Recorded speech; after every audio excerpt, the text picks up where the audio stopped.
Adriana Schneck es licenciada en Ciencias Biológicas de la UBA, máster en Epistemología e Historia de las Ciencias de la Universidad París 7 de Francia. Es coautora de la 6ª y 7ª edición de Biología e Invitación a la Biología de Curtis. Trabaja como integrante del equipo de Ciencias Naturales de la Gerencia Operativa de Currículum. Ha sido coordinadora de la Diplomatura Superior de Enseñanza de las Ciencias de Flaxo.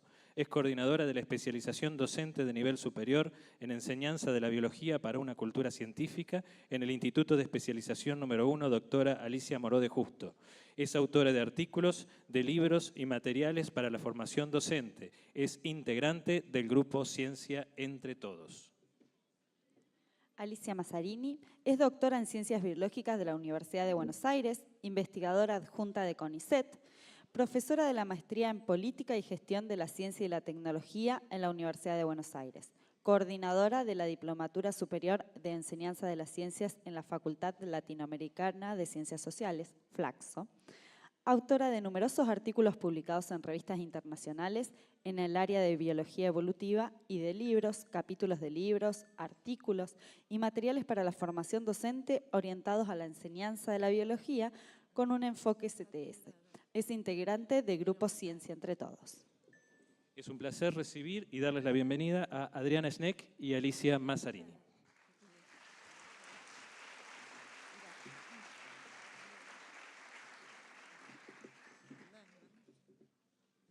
Bueno, buenos días a todos. Realmente es un placer enorme estar aquí en este auditorio junto a ustedes. Agradecemos muchísimo a los organizadores del Congreso, especialmente al profesor Fernando Sica y a las profesoras que nos recibieron con tanta calidez ayer. Y bueno, estamos aquí para compartir algunas de las ideas, de las reflexiones que hemos elaborado conjuntamente con el grupo Ciencia Entre Todos. Es un grupo interdisciplinario que integramos junto con compañeros que trabajan en distintos niveles de la educación.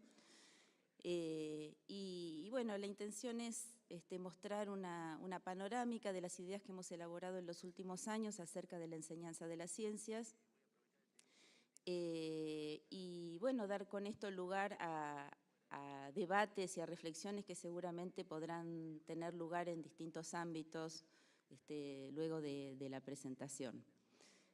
Estamos acá, como siempre, con un problema técnico porque no se está prendiendo la computadora, pero esperamos que en unos minutitos esto se solucione. Tenemos ahí proyectada la presentación, pero para no mirarla de costado, igual vamos a empezar a hacerlo de esta manera, así podemos avanzar con esto mientras la computadora se decide a prenderse. Bueno, la idea central de la presentación tiene que ver con cuestiones que ya han planteado los colegas que expusieron al principio. Nosotras celebramos lo que se nota aquí, además de la presencia y el compromiso de los docentes de la región y de distintos lugares del país para intercambiar experiencias y reflexionar sobre nuevas maneras de enseñar la ciencia. Lo que se nota aquí también es una fuerte articulación entre instituciones que intervienen en distintos niveles de la enseñanza. Y creemos que eso es un camino verdaderamente muy fértil y necesario y que no se da en todos lados, ¿no? Así que celebramos esto como una experiencia modelo, ¿no? De cómo interactúa la universidad con los institutos del profesorado, con las escuelas de media, para generar ámbitos de debate, de formación, de reflexión, de discusión continua.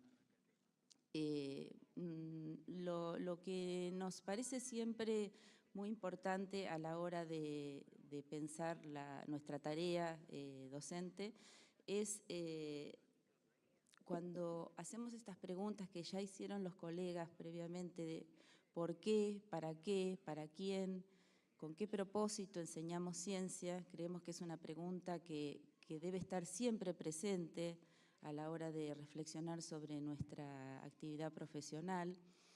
Hay una pregunta que también de alguna manera signa qué tipo de respuestas podemos dar a estas preguntas, que es cómo vemos a la ciencia, ¿sí? ¿Qué es la ciencia en esta etapa?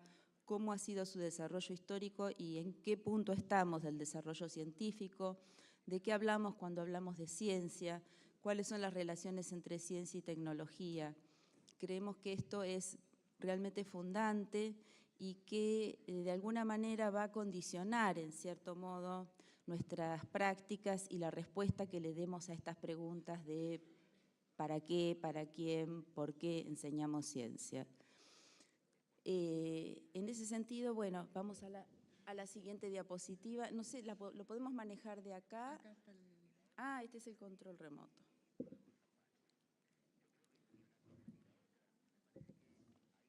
¿Cómo sería?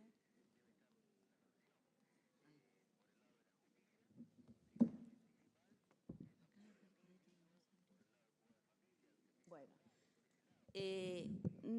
nosotros, digamos, a los efectos didácticos y de poder transmitir más sintéticamente nuestra postura, esquematizamos la concepción acerca de la ciencia en dos miradas alternativas que quizás son un poco polares, un poco extremas, un poco esquemáticas, pero que nos sirven para pensar un poco algunos de los ejes principales que nos permiten reflexionar sobre la ciencia.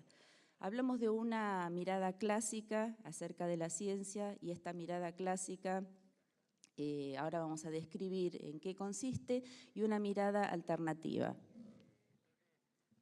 La mirada alternativa tiene que ver con los aportes que han hecho distintos campos disciplinares que han estudiado acerca de la ciencia, ¿sí? La sociología de la ciencia, la antropología de la ciencia, la filosofía, la epistemología crítica, los estudios ciencia, tecnología y sociedad. Son todos campos disciplinares que se han desarrollado en las últimas décadas y que han ido forjando nuevas miradas acerca de la ciencia, complejizándola, comprendiendo más su naturaleza, sus procesos de construcción, sus relaciones con la sociedad.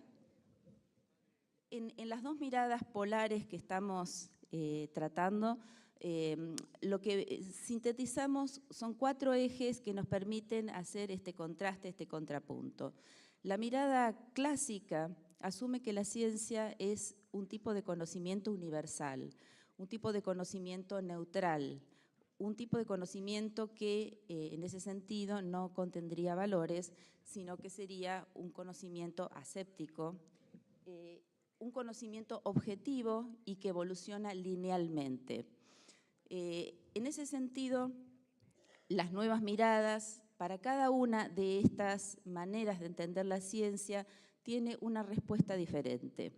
Esa respuesta tiene que ver con que se asume que la ciencia no sería objetiva, sino que se construye en el marco de paradigmas, que no sería neutral, sino que contendría valores, que no sería universal, sino que tendría que ver en cada caso con los contextos y digamos, los contextos culturales en los que es construida, y que no evoluciona linealmente, que no se acumula el conocimiento de manera creciente, sino que hay cambios en la historia de la ciencia que tienen que ver justamente con esos contextos y que los rumbos de la ciencia van cambiando en distintas etapas históricas.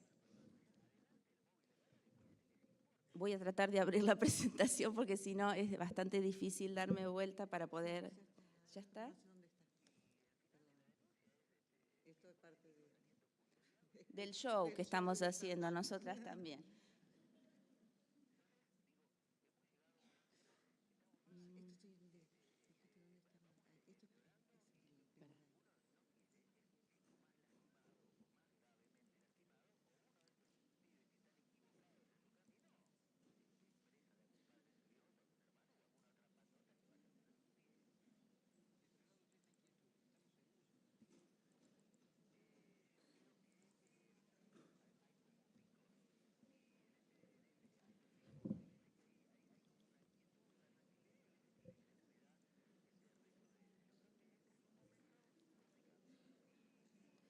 Bueno, ahora sí.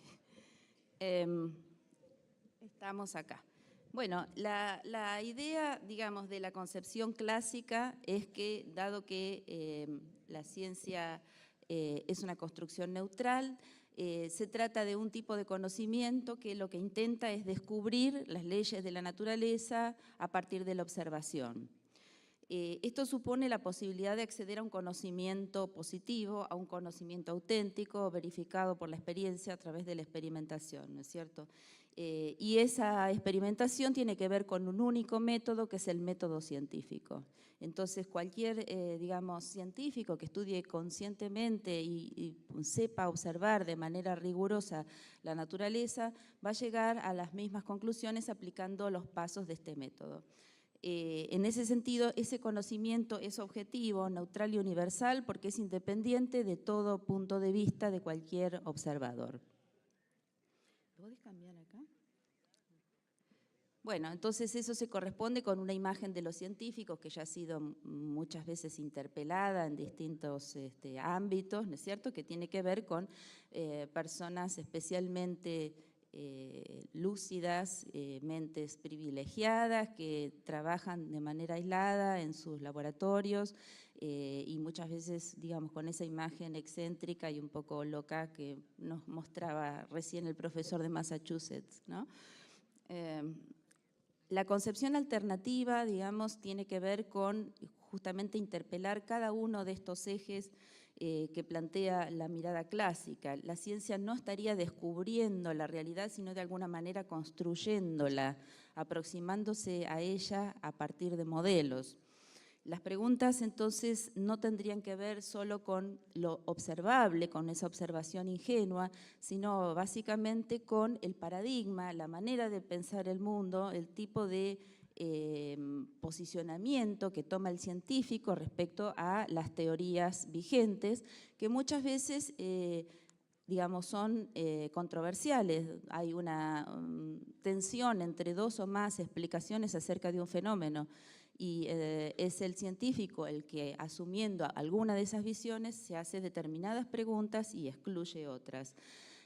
Por otra parte, la idea del método científico también, digamos, todos los que trabajamos en ciencias sabemos que es una mirada muy estereotipada, que no responde a la realidad, que muchas veces esos pasos de ninguna manera toman esa secuencia, sino que después se los organiza así para presentar los resultados, porque es el formato que adoptan las publicaciones científicas. Pero la experimentación no siempre, además, es el punto clave en una investigación, sino que hay muchas otras aproximaciones que tienen que ver con el tipo de objeto de estudio y la disciplina en la cual ese investigador se inscribe. Entonces, se trata de estrategias múltiples de investigación y no de un único método científico, y en esas estrategias interviene, por supuesto, la creatividad del investigador, ¿no?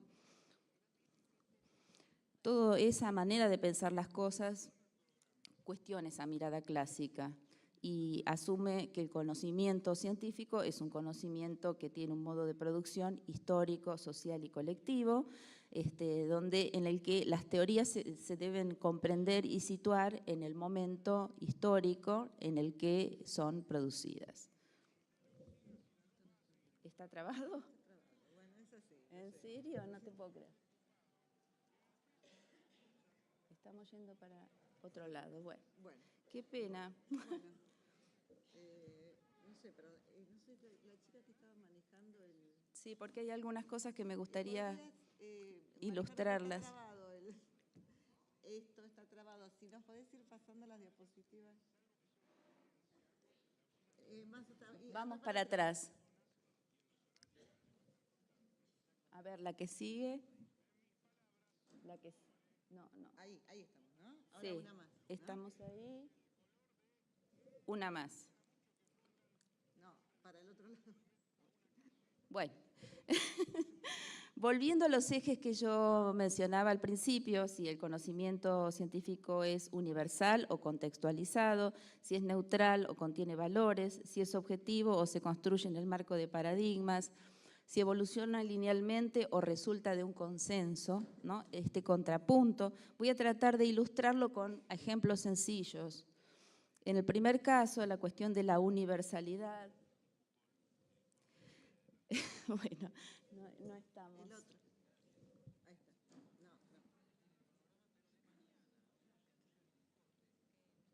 No. Dos más para adelante. No, para adelante. Sí. Ahí está.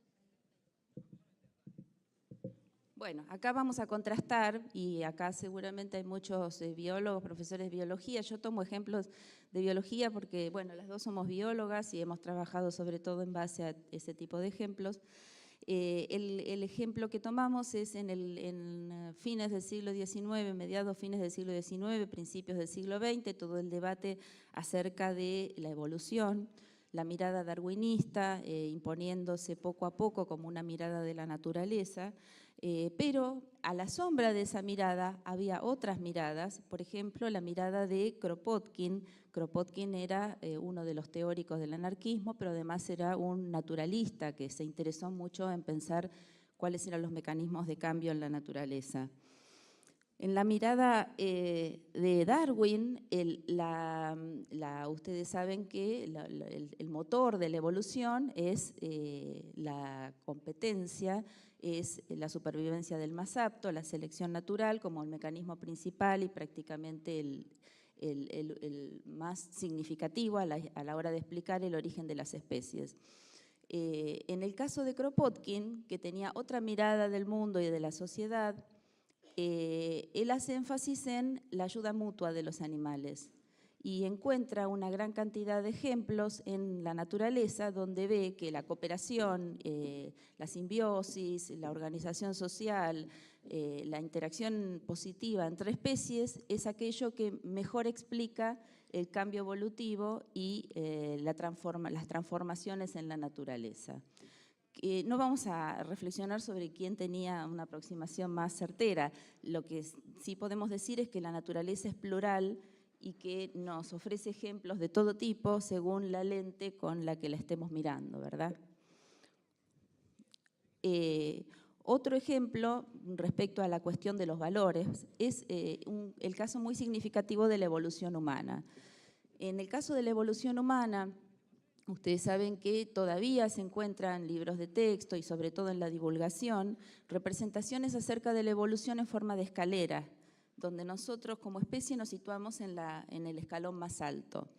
Este tipo de representaciones, que por supuesto ni siquiera es coherente con el darwinismo, ¿no es cierto? Ya que Darwin veía la evolución como un árbol, del cual somos una ramita, sin embargo tiene una gran persistencia. Y a pesar de que el darwinismo estaba bien instalado ya en las primeras décadas del siglo XX, en la antropología la mirada predominante fue esa. Y todavía el icono, ¿no es cierto?, del mono que se va parando, ¿sí?, como el icono de la representación de la evolución humana, sigue siendo algo muy presente en todo tipo de representaciones, incluso de libros universitarios, ¿no? Y eso tiene una historia que tiene que ver con el contexto cultural de los años, de las primeras décadas del siglo XX, donde toda esta etapa de desarrollo colonial de distintos países europeos venía de la mano de un tipo de ciencia que legitimaba la supremacía de la llamada raza blanca sobre cualquier otra etnia, y en ese sentido la mirada de la evolución como esa raza blanca europea como la forma cumbre, como la forma más evolucionada en una secuencia donde se ubicaban diferentes etnias de distintos continentes que estaban siendo sometidos a colonización. Y en los textos universitarios de esa época, de los textos oficiales de la antropología, aparecían representaciones como esa que están viendo allí, donde la rama central es la raza blanca y en las ramas más bajas se encuentran otras etnias como mongoloides, melanesios, negros del Congo y chimpancés, ¿verdad? Esto no es mala ciencia, esta es la ciencia oficial, la ciencia hegemónica de esos años, ¿sí? Mientras tanto, se exponían en zoológicos tanto de Estados Unidos como de distintos países europeos personas que pertenecían a diferentes etnias africanas. Aquí hay una exhibición de una niña africana en un zoológico de Estados Unidos y estas exposiciones se realizaron entre 1877 y 1912 en el zoológico de París, en Estados Unidos. Sabemos actualmente que somos una ramita en un árbol que tiene muchas ramas, que esa evolución lineal no es aceptable, así como no ocurre esto en ninguna otra rama del árbol, en ningún otro linaje, tampoco ocurre en el linaje al que pertenecemos, que muchas de esas ramas se extinguieron, que somos la única especie sobreviviente de este linaje, lo cual no quiere decir que seamos la más evolucionada, que seamos la forma terminal más acabada de un linaje de perfeccionamiento creciente. Sin embargo, esta idea sigue siendo bastante significativa a la hora de mirar la relación de nuestra especie con la naturaleza y justifica una serie de trastornos y de impactos antropogénicos de los cuales estamos ya pagando las consecuencias, ¿no? El tercer eje tiene que ver con la idea de si la observación es objetiva y neutral o si el investigador se para en el marco de paradigmas. Seguramente muchos de ustedes conocen esta representación. Algunos de ustedes deben estar viendo un conejo, otros estarán viendo un pato, ¿verdad? Bueno, no les hago levantar la mano porque me imagino que hay un poco y un poco. Y evidentemente los que ven un pato no van a estar pensando en estudiar de este pato su pelaje o sus glándulas mamarias, sino su pico y otras características de pato. Y los que ven un conejo van a estar pensando en estudiar las características de ese conejo como mamífero. Y van a excluir la idea de que allí tal vez hay un pato, ¿verdad? Entonces, nada, este es un pequeño juego gráfico que nos permite ver cómo esas lentes que adoptamos para pensar la realidad, para pensar, en el caso de un investigador, su objeto de estudio, abren caminos al mismo tiempo que cierran otros caminos, ¿verdad? Entonces, allí la objetividad o la mirada o la observación ingenua es absolutamente inaceptable como idea, ¿no? En el ejemplo biológico que tenemos es el tema de los dos modelos de evolución que coexisten entre los paleontólogos, el del cambio gradual y continuo versus la idea de el equilibrio puntuado, es decir, los cambios bruscos en breves periodos de tiempo, con largos periodos donde no hay cambio. Esas dos miradas coexisten y a la hora de interpretar lo que se llamarían las evidencias paleontológicas, hay distintas hipótesis. Las llamadas evidencias no son tales si no se las toma en el marco de un paradigma.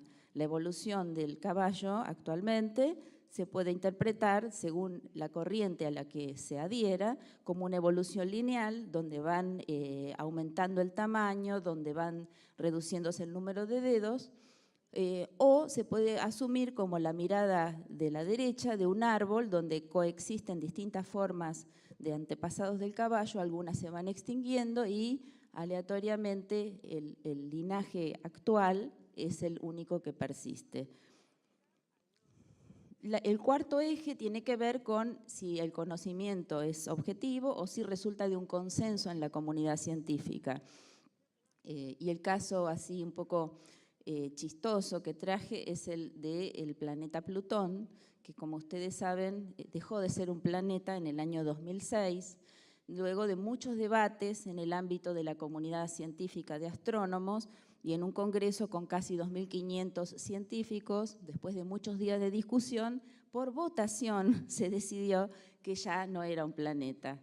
Entonces, es un caso así muy ilustrativo de cómo este conocimiento se ha construido en base a un consenso y a un debate que, por supuesto, no está cerrado, porque en el año 2014 se inicia en Estados Unidos un movimiento encabezado por un historiador de la ciencia, Owen Gingerich, que propone que Plutón debe ser restituido como planeta porque la concepción acerca de qué es un planeta es algo que debe ser analizado históricamente y en base a los procesos de construcción de este tipo de conceptos. Hay trabajos científicos sobre esto, de cómo decae la calidad científica, de que se proliferan la cantidad de plagios, de fraudes, etcétera, y de líneas enteras de investigación que se extinguen mientras otras se ponen de moda y proliferan. Y esta crisis de la calidad tiene que ver con la pérdida de pertinencia y de relevancia, con una ruptura de la ilusión de que el conocimiento se puede acumular, sumado a que estamos en una etapa en que ciencia y tecnología están absolutamente articulados, que las principales ramas de la investigación científica están en buena parte financiadas por corporaciones que tienen la expectativa sistemática de producir aplicaciones tecnológicas en forma muy rápida e inundar el mercado con esas aplicaciones tecnológicas. Entonces, en esta etapa que muchos autores llaman de tecnociencia, este tipo de reflexión acerca de cuáles son las relaciones entre ciencia y sociedad y entre la comunidad científica y el resto de la sociedad son muy relevantes. Porque además de estas cuestiones de la calidad científica, las tendencias de la ciencia contemporánea apuntan a una mayor superespecialización cada vez más, ¿verdad? Y junto con ello, algunas ramas se hipertrofian, aquellas que tienen más capacidad de producir resultados tecnocientíficos, como en el caso de la biología molecular, por ejemplo, en detrimento de otras ramas que son por ahí muy significativas a la hora de entender la crisis de la biodiversidad, los problemas ecológicos, el lugar de nuestra especie en la naturaleza. Una falta de traducción muy clara entre las distintas ramas, es decir, el diálogo que puede haber entre un biólogo molecular y un ecólogo, si bien pertenecemos a la misma disciplina, es muy limitado, ¿verdad? Porque los modelos no toman contacto, porque la terminología, el aparato conceptual, etcétera, es cada vez más fragmentado, más hermético. Y todo esto lleva a una ausencia de reflexión acerca de los contextos históricos, epistemológicos de producción del conocimiento, sumado a esto que mencionaba de la tecnociencia, que conduce a un proceso de privatización y de mercantilización del conocimiento y de la vida, ¿verdad? El patentamiento, a través del patentamiento de especies, de fragmentos de especies, de fragmentos corporales, y ya ahora de biología sintética, donde se pueden producir nuevos organismos de novo, ¿verdad? Con fines comerciales. Todo esto nos interpela y nos lleva a pensar cómo nos posicionamos frente a este saber en crisis, ¿verdad? Donde esta fragmentación oculta las relaciones entre las partes y el todo, los impactos que pueden tener los productos tecnocientíficos en distintas escalas temporales y espaciales, oculta cómo esto influye en los problemas locales, en los problemas comunitarios, en los problemas globales que son los más urgentes. Esta fragmentación, por cierto, no es funcional para pensar problemáticas sociales y ambientales reales, que siempre son complejas, multidimensionales y situadas. Entonces, en este escenario donde el conocimiento está fragmentado, donde estos saberes son cada vez más inaccesibles, herméticos, especializados, los expertos, ¿sí?, también pierden la capacidad de ver el todo. Los ciudadanos no disponen de un saber funcional para pensar esa realidad, porque la ciencia también se enseña de una manera así fragmentada, y tampoco el experto, el superespecialista, puede dar cuenta de los problemas complejos, y de manera tal que al perder esta percepción global, tanto los ciudadanos comunes como los expertos, el protagonismo social se debilita, está prácticamente ausente, y desaparecen las dimensiones tan importantes de la responsabilidad colectiva y la solidaridad frente a este tipo de problemáticas. ¿Cuál es entonces el desafío de la educación científica? Bueno, nosotros decimos, junto con FURE, que uno de los desafíos principales es reinsertar a la ciencia como parte de la cultura. Así como entendemos que el arte, la filosofía, la literatura, la política y las ciencias sociales en general están atravesadas por valores, por ideología, que producen impactos y demás, a veces para las ciencias naturales nos cuesta pensarlo de esa manera. Por eso yo inicié la presentación de ese modo. No hay neutralidad, no hay universalidad, no hay objetividad, hay valores. Y es muy importante que podamos visualizar esto y hacerlo carne en nuestra tarea profesional, porque la construcción de las ciencias es una actividad humana como cualquier otra que está atravesada por todas estas dimensiones. Y solo si la visualizamos y la bajamos del pedestal del conocimiento objetivo y progresivo, es que vamos a poder pararnos de manera inteligente y proactiva frente a los debates y las tensiones en los que esperamos que nuestros alumnos como ciudadanos participen, ¿no? Se trata entonces de comprender el pasado, la historia de la ciencia, poner en contexto el presente para poder afrontar lúcidamente el futuro. Y decimos también, junto con FURE, favorecer la apropiación de un saber que resulte funcional a los fines de la autonomía personal, la toma de decisiones a nivel personal y el ejercicio del rol ciudadano, es decir, la participación, ya sea a través de los representantes o en forma directa. Porque las problemáticas, lo que llamamos problemáticas sociocientíficas, es decir, problemáticas sociales y ambientales en las que interviene la ciencia y la tecnología, son siempre complejas. Para nosotros tienen que estar en el centro de nuestra tarea, son aquellas que pueden organizar y recomponer esa lógica fragmentada del conocimiento científico, ponerlas al servicio de la comprensión y de la transformación de problemáticas sociocientíficas relevantes situadas. Y allí intervienen muchas dimensiones, no solamente los conocimientos duros de la ciencia, sino también todo lo que tiene que ver con la naturaleza de la ciencia, es decir, la historia y la epistemología, pero también otras cosas como las emociones y los sentimientos que están involucrados necesariamente, los valores y las normas, tanto éticos como legales, las creencias culturales y las convicciones políticas, y nosotros también hacemos énfasis en el diálogo con otros saberes, con saberes no científicos, saberes tradicionales. Se trata de problematizar y poner en duda lo que Boaventura Sousa Santos, un sociólogo portugués que nos interesa mucho también, propone interpelar lo que él llama el pensamiento abismal. ¿Qué es el pensamiento abismal? Es suponer que estamos de un lado de la línea que es el conocimiento legítimo, donde están la ciencia y el derecho, y del otro lado no hay nada. Del otro lado de la línea hay un abismo, ¿sí?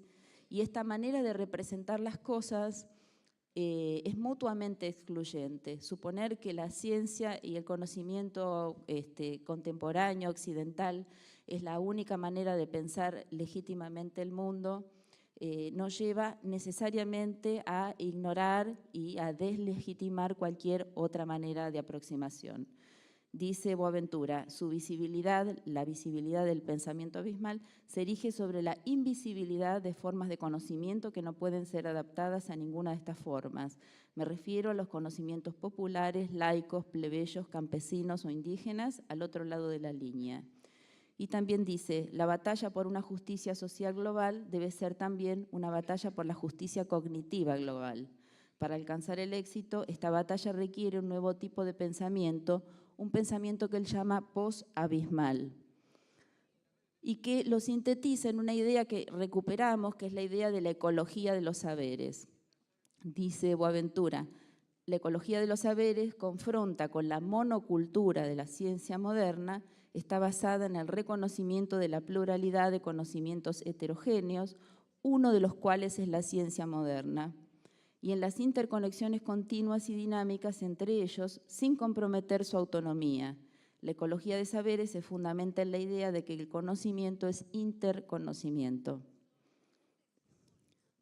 Entonces, sintetizando, hay una tensión que tenemos que poder reconocer, sobre la que vale la pena reflexionar para poder posicionarnos. Y en esa tensión de estos pares de de enfoques, proponemos asumir el lado izquierdo de esa tensión, complejidad versus fragmentación, holismo versus reduccionismo, asumir la incertidumbre versus la falsa idea de predictibilidad, asumir el diálogo horizontal frente a la idea de autoridad de la ciencia frente a cualquier otro saber, y en ese sentido ecología de saberes frente al pensamiento abismal.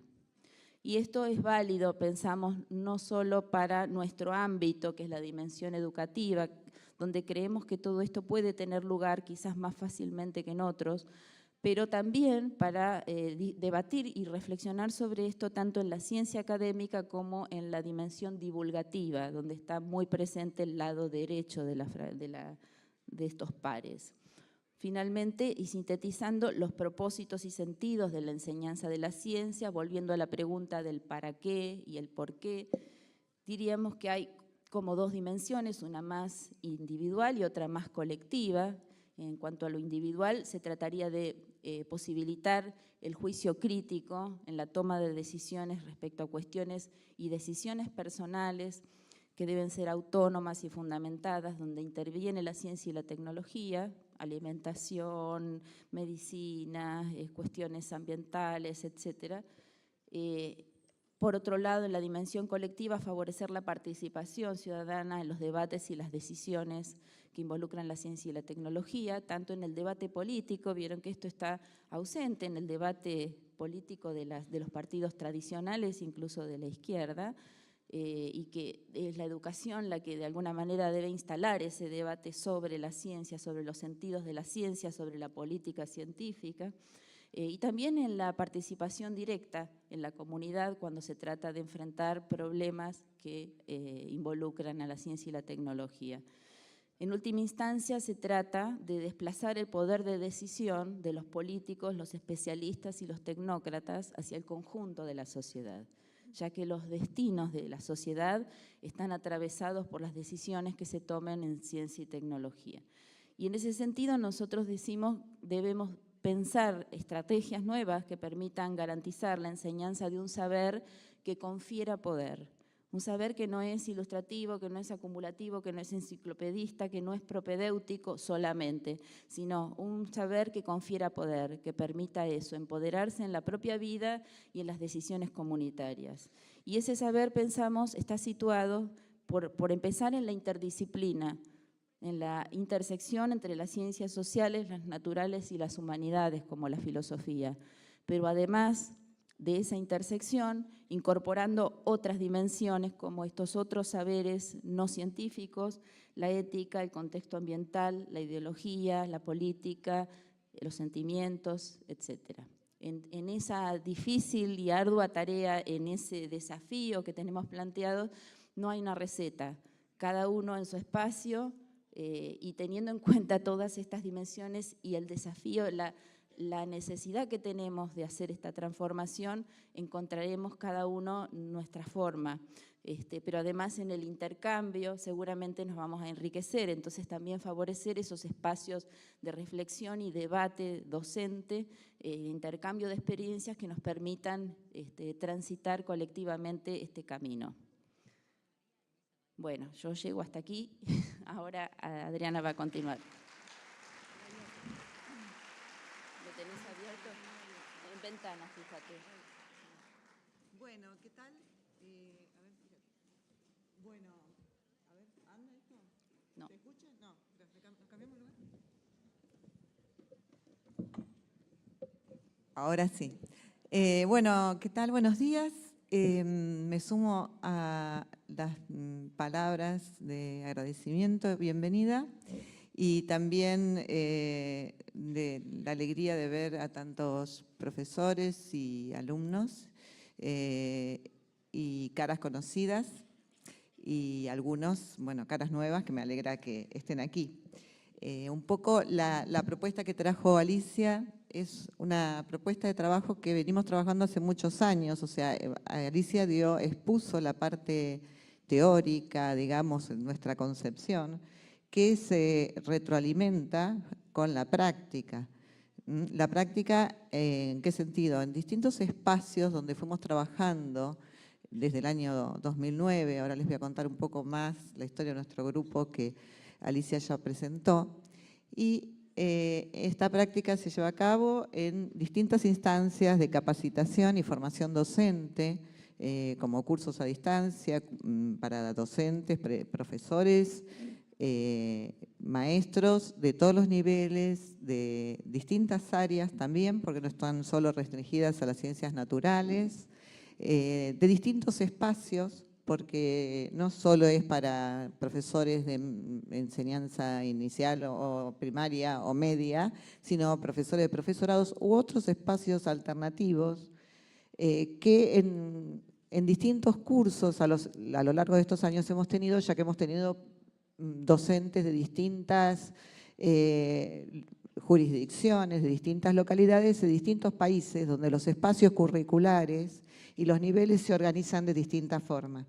Entonces no está, digamos, pensado ni para un nivel ni para, digamos, un determinado tipo de alumnos, sino que surge de la diversidad y del intercambio. O sea, toda esta propuesta, todo lo que les dijo, comentó Alicia en la primera parte, es de alguna manera el resultado de una construcción que fuimos haciendo con nuestro grupo, el Grupo Ciencia Entre Todos, que está conformado por, la mayoría somos de base biólogos, pero nos fuimos especializando, o sea, biólogos, profesores de biología, digamos, con distintos grados de título, doctorado, máster, profesor, bueno, especialización.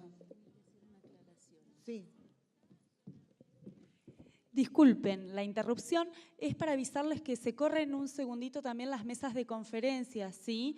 Porque estamos viendo que se está yendo toda la gente y nos parece una falta de respeto. O sea que cuando termina acá la presentación, recién ahí vamos a las mesas de conferencias, ¿sí? ¿Queda claro? Gracias. Bueno, gracias. Bueno, el grupo, como les decía, está conformado por biólogos, profesores de biología, que a lo largo de nuestras carreras nos fuimos especializando en distintas áreas, un poco como lo que les iba contando Alicia. Somos 10 integrantes en este momento, que nos fuimos juntando, especializados algunos más en filosofía, otros más en historia de la ciencia, otros más en didáctica, otros más en política y gestión de la ciencia, otros en educación popular. Y a su vez nos hemos, ya les digo, desempeñado individualmente también, no solo como grupo, en casi todos los niveles a lo largo de nuestra historia. Así que hemos trabajado en inicial, primaria, secundaria, terciarios, universitario, educación popular, y también muchos formamos parte de algún que otro movimiento social. Por eso, bueno, este grupo surgió en el año 2009 a raíz de el bicentenario del nacimiento de Darwin y los 150 años del origen de las especies. Y también en el año 2009 pasó un hecho muy particular, y fue cuando se publicó en página 12 las denuncias del doctor, las denuncias y los resultados de sus investigaciones del doctor Andrés Carrasco sobre los efectos del glifosato en la salud humana. Nuestro grupo, digamos, de alguna manera siente que el doctor Andrés Carrasco es semilla de la que brotan muchas de nuestras ideas, y le rendimos homenaje cada vez que podemos.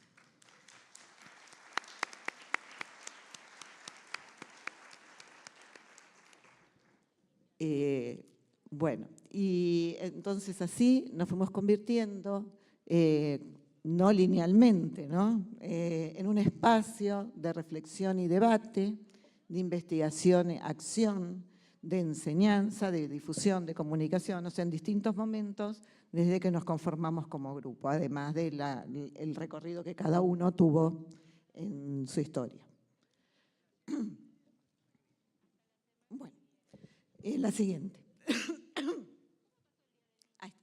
Bueno, voy a ir leyendo así, no se abren dos ventanas de diálogo, porque yo puedo llegar a estar diciendo algo y la fotografía decir otra. Así que los propósitos de nuestro grupo son resumiendo un poco todo lo que venimos diciendo, comunicar, instalar y o contribuir a canalizar un necesario debate sobre el papel de la ciencia y la tecnología en la sociedad, promoviendo la reflexión crítica.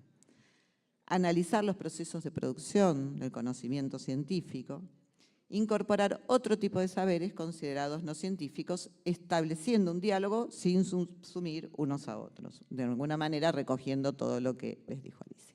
Y también permitir optar con fundamento entre distintas posturas, posibilitar el análisis del lugar desde el que se expiden los expertos, promover el protagonismo social y contribuir al empoderamiento, entre otras, digamos, cuestiones. Así, entonces, considerando que la producción de teorías, modelos y conceptos de la ciencia y las innovaciones tecnológicas están atravesadas por el sistema socioeconómico que va a regir todas las demás, ¿no? La definición de temas prioritarios, la lógica de las instituciones científicas y técnicas y de sus integrantes, el origen del financiamiento, los objetivos de quienes proveen o administran los fondos, la reputación del grupo de trabajo de la institución, los valores sociales, personales y la ética, digamos, que está ahí acá abajo, pero digamos también tendría que estar inserta en todas las cuestiones, entre otros factores. Entonces, comenzamos a trabajar a través de una propuesta que no es una propuesta cerrada, como ya les decimos, fue una propuesta abierta, que no tiene la intención de abarcar todos los espacios de enseñanza de la ciencia. Digamos, es una propuesta que fuimos implementando, no nosotros, sí, o sea, nosotros algunos integrantes de nuestro grupo, pero nosotros la fuimos implementando con los docentes, gran cantidad de docentes que hemos tenido en todos estos años en los distintos cursos de formación y de capacitación, y ellos a su vez han ido implementándolo con sus alumnos y así nos han ido llegando las retroalimentaciones. Entonces todo lo que les voy a contar, digamos, de cómo se fueron armando estas propuestas, es el resultado de este trabajo que no es cerrado ni intenta ser una receta ni una forma única de trabajo, sino que se puede aplicar a veces en los distintos espacios curriculares que cada jurisdicción genera como espacios interdisciplinarios y que además hay otros que están ligados a otro tipo de educación, como la de educación popular o otro tipo de carreras que no necesariamente tienen los espacios tan acotados como lo puede tener la escuela secundaria. Entonces, como hemos recibido tantas buenas devoluciones de distintas regiones del país, y devoluciones y a su vez trabajos originales, ¿no? de las problemáticas sociocientíficas de cada docente en su lugar de trabajo, es que hemos ido elaborando ideas en conjunto y las plasmamos.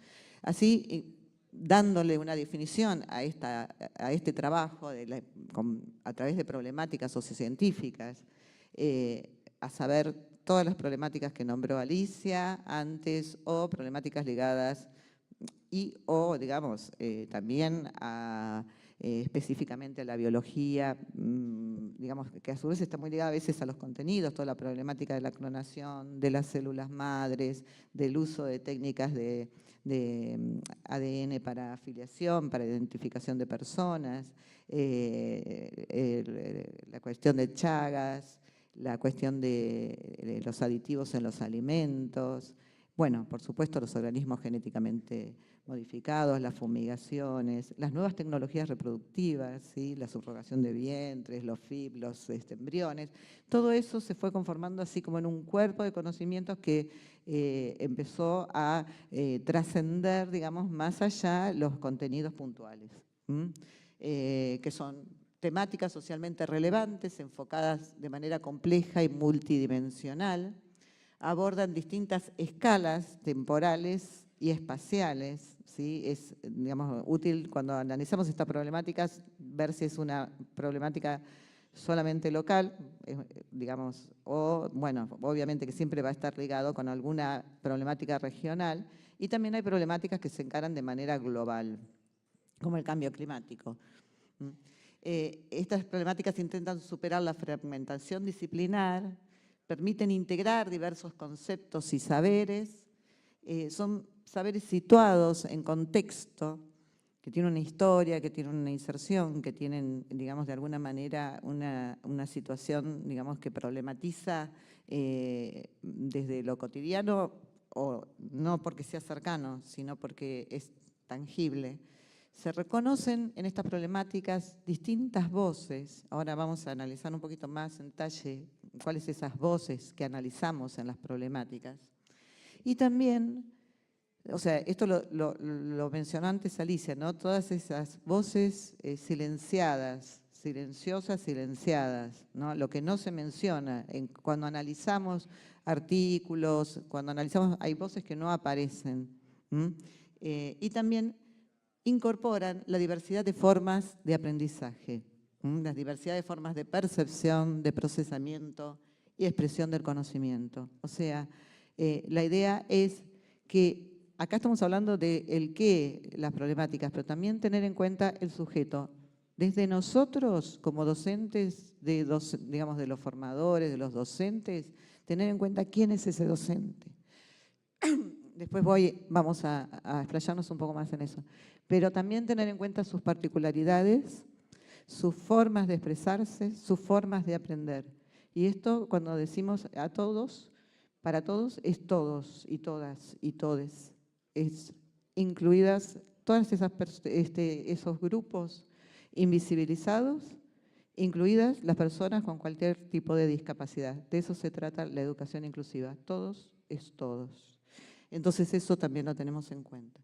Y entonces así, cuando trabajamos con los distintos materiales, en distintos formatos que puedan permitir el acercamiento a el material, al contenido, a la problemática, a través de artículos científicos, informes científicos, leyes, resoluciones, cartas de lectores, cartas, intercambios. A veces no son muy útiles esos mails que se mandan los científicos a todos en la universidad y sacan un tema de discusión que genera un gran debate riquísimo para analizar. Saberes locales, mitos y leyendas, propagandas, canciones, animaciones, documentales, ficciones, ciencia ficción y voces científicas, a veces a través de reportajes y ver qué se dice en esos reportajes. Pero por eso también menciono acá este actor que está acá, los actores silenciosos o silenciados, o sea, lo que tratamos de contribuir a analizar y reconocer entonces cuáles son las tensiones que existen, cuáles son los conflictos, puede haber uno o varios, cómo se establece el debate, quiénes debaten, qué se debate, la forma de participación de la comunidad científica que está proponiendo la comunidad científica y si es una sola o hay distintos grupos que proponen distintas cosas, por eso el debate, los acuerdos que hay entre partes, ¿sí? Científicos, laboratorios, científicos, farmacéuticas. Bueno, vuelvo a los actores, o sea, analizar quién no está presente en este debate, qué papel juega la comunidad local o la comunidad en general, qué conflicto por ahí hay de base histórico, los conflictos sociales que están subyaciendo históricamente, el papel de los medios de comunicación que, como sabemos, el día de hoy juegan un rol muy importante y determinante, torciendo para un lado o para el otro.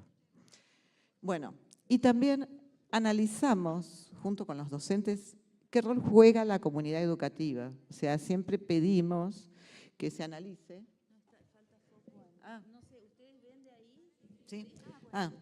Bueno, que se analice el rol que juega la comunidad educativa, que en muchas localidades, como les decía antes, es punta de lanza para promover y o canalizar el cuestionamiento a las políticas y prácticas que se imponen, sin debate y que afectan la calidad de vida a corto, mediano, largo plazo.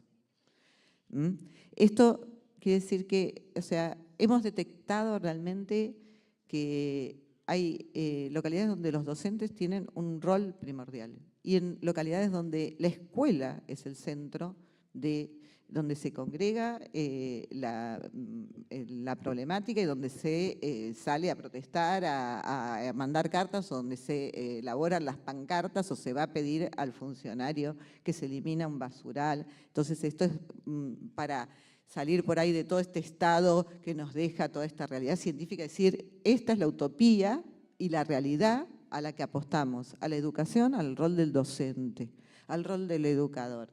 Entonces, también proponemos, cuando hacemos todos estos trabajos, que se analice también no solo las políticas en ciencia y tecnología, sino las mismas políticas educativas, que, digamos, dan mucho para pensar en la actualidad. Así, entonces, analizamos la actitud del docente, y esto ya es un trabajo que vamos haciendo a nivel de evaluación nuestra y con los docentes, porque a veces, digamos, los cursos tienen distintos formatos, pero es constante y continua. Quiere decir que nosotros nos preguntamos a nosotros qué preconcepción tenemos de los alumnos, de esos alumnos que están haciendo ese curso en ese momento, porque no son todos iguales los cursos, obviamente que tampoco van a ser, o sea, hay diversidad entre los alumnos de un curso. Bueno, lo mismo le pedimos a los docentes que hagan con sus grupos. La simetría que se establece, o sea, cuál es, digamos, nuestro rol del docente, que no va a ser totalmente transversal, digamos, y digamos, horizontal. Sabemos que no, digamos, muy raramente se da eso, digamos, cuando hay un curso para probar, siempre juega de alguna manera alguna simetría. Bueno, eso analizarlo y ponerlo en claro, y también lo pedimos a los docentes. Bueno, revisar las preconcepciones que los mismos docentes o los estudiantes de esos docentes tienen en relación con los diferentes temas y cómo fueron formados previamente, o sea, de qué área vienen, de qué rama vienen. Para nosotros es muy importante, obviamente esto la historia de vida es importante para el docente. Y pensarnos y pensar a los docentes en su rol transformador y partícipe. Así, el docente puede tomar su postura en estos debates, en estas problemáticas, ser parte del proceso, integrante del grupo, ser un integrante más, esto también nosotros lo hacemos, ¿no? Un integrante más del debate, explicar la postura y fundamentar sus decisiones para servir de guía. Y además, el docente puede tomar una posición o puede no tener una posición formada, porque es una problemática nueva, tal vez, que surge. Entonces hay que formarse junto con los alumnos docentes. Dar a conocer la postura, reflexionar con el alumnado, participar del debate para aprender junto a los alumnos, abriendo el diálogo entre culturas y generaciones. Así, nuevamente, volvemos a la evaluación, en esta evaluación continua, en esta evaluación que sabemos, bueno, todas las cuestiones acerca, muchos de ustedes ya habrán trabajado mucho sobre el tema de evaluación, y en este tema de las problemáticas siempre nos preguntamos también cómo vamos evaluando, ser partícipes de la puesta en común o el debate, ya lo dijimos, la receptividad a las posturas diferentes, habilitar nuevas posturas, abarcadoras de las originales junto a nuevos elementos conceptuales, y el respeto por la diversidad de puntos de vista y la apertura a la negociación y concertación. Muchas veces nos ha pasado de alumnos que se inscriben con una mirada totalmente distinta y tuvimos que concertar muchas cosas de distintas procedencias y concertar y ver cuál es el punto al que podemos arribar, ¿no?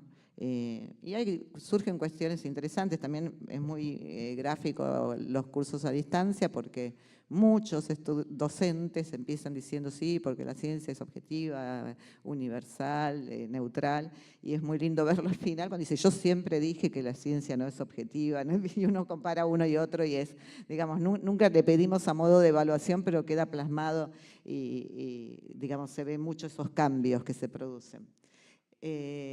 Bueno, así por ejemplo, de comentarios que fuimos recogiendo de alumnos de nuestro curso, docentes, ¿no?